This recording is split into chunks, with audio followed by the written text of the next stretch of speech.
కనుక నవరసాలు ఏదో కళల్లోనో పుస్తకాల్లోనో డ్యాన్స్ ప్రోగ్రాముల్లోనూ ఉంటాయనుకోదు, బ్రతుకులో ఉంటాయి. బ్రతుకే నాట్యం. ఈ నవరసాలు కూడా ఈ కదులుతున్నాయి, నీ శరీరంలోనే వాటిని అబ్జర్వ్ చేయి. కనుక ఈ విధమైన ఈ అనుభూతులకు అనుగుణంగా కలుగుతున్న ప్రాణశక్తి స్పందన అంతా ఏ ఆత్మచైతన్యం వల్ల కలుగుతున్నదో తెలుసుకుంటే అదే నటరాజ దర్శనం.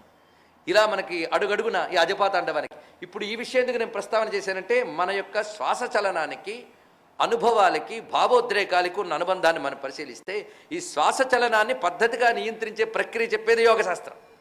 మరి పతంజలి ఆ యోగశాస్త్రాన్ని రచించడానికి కారణం నటరాజ దర్శనాన్ని దర్శించడమే కదా, ఆ అనుభవమే కదా అతని చేతి పని చేయించింది. ఇది మనం అన్వయించుకోవడం మన తెలివితేటల మీద ఉన్నది.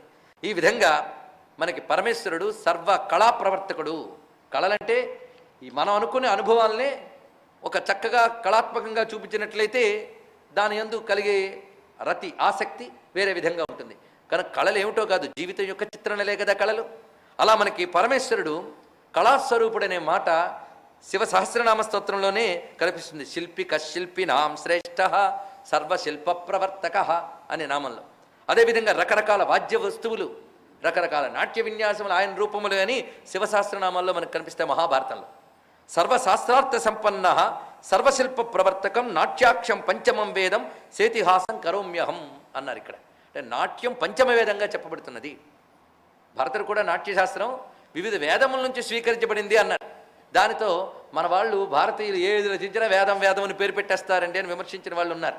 ప్రతిదీ వేదాల నుంచి వచ్చింది. మహాభారతం పంచమ వేదం, రామాయణం వేదసము. వేదం అంటే కానీ ఇక్కడ యాక్సెప్ట్ చేయరు కనుక అన్నిటికీ వేదం తగిలించారు అని ఎవరో పాశ్చాత్య పరిశోధకులు రచిస్తే అవును గామోసు అని మనం అనుకుంటున్నాం.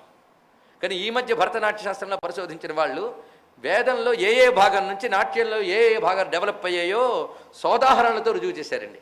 కనుకనే భరతుడు పంచమవేదం అనడంలో విశేషం అంతున్నది.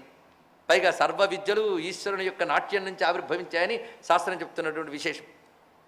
కనుక సర్వ విద్యలు, సర్వ కళలు, సర్వ ప్రపంచం ఆయన నుంచే ఉత్పన్నమైనప్పుడు ఈ విషయాన్ని మనకు విశ్వనాథ వారు చెప్తారు. నృత్తాంతంబునయందు త్వధ్వనిత భేరిన్ పుట్టె శబ్దాగమంబు అత్తర్కాగమముద్భవించ భవదీయంబుకృతిన్ వేదముల్ తత్తత్ సంభవముల్ శివ ఉపనిషత్వన్ బందె నీమేను విద్యాత్తాకారుని నిన్ను పొంద తండ్రి నా కవిత కవునా స్వామి విశ్వేశ్వర అని చెప్తారు. ఇక్కడ నువ్వు నాట్యం చేస్తున్నప్పుడే నీ నుంచి సమస్తమైన విద్యలు పుట్టాయి.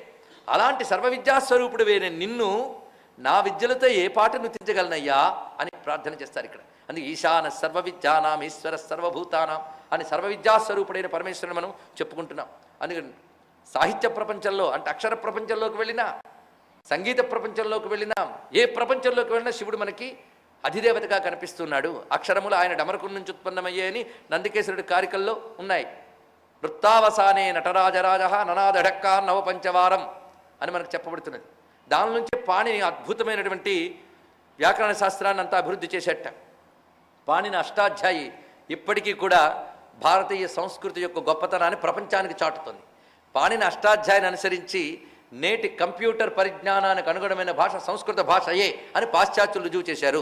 పాణిని అష్టాధ్యాయాన్ని పరిశీలిస్తున్న శాస్త్ర పరిశోధకులు చాలా ఉన్నారు పాశ్చాత్యం. మనక సంస్కృతం అక్కర్లే, తెలుగు అంతకంటే అక్కర్లే.